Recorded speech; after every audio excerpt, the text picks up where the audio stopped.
புடலங்காய் அரிஞ்சு குக்கரில் வச்சு கொஞ்சம் தண்ணி ஊற்றிக்கணும். இங்கே பாரு முட்டை உடச்சி வச்சுருக்கிறேன். இந்த முட்டையை வந்து நல்லா அடிச்சுக்கணும். 4 முட்டை போட்டுருவோம். இந்த முட்டையை வந்து இதுக்குள்ளேயே வச்சுக்கணும். இதுக்குள்ளே வச்சு குக்கர் விசில் போடும்போது ஒரு விசில் விட்டுருவோம். வச்சு எண்ணெய் ஊற்றி கடுகு போட்டு வெங்காயத்தை இந்த அளவுக்கு வணக்கிட்டேன். இட்லி போட்டு பேஸ்ட் ஒரு 2 ஸ்பூனு. அவ்வளோதான். தக்காளி எடுத்து ஊற்றிக்கணும். நல்லா வணக்கணும்.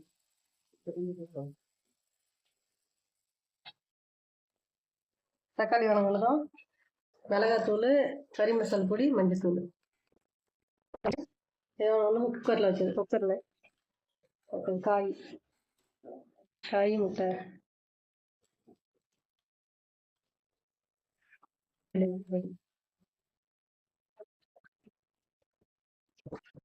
நல்லா கிளறிக்கிட்டு இதில் தேங்காய் கொஞ்சம் ஊற்றிக்கணும்.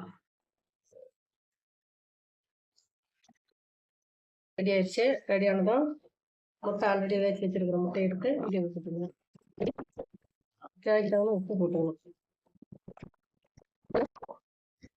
புடலங்காய் முட்டை கிரேவி ரெடி.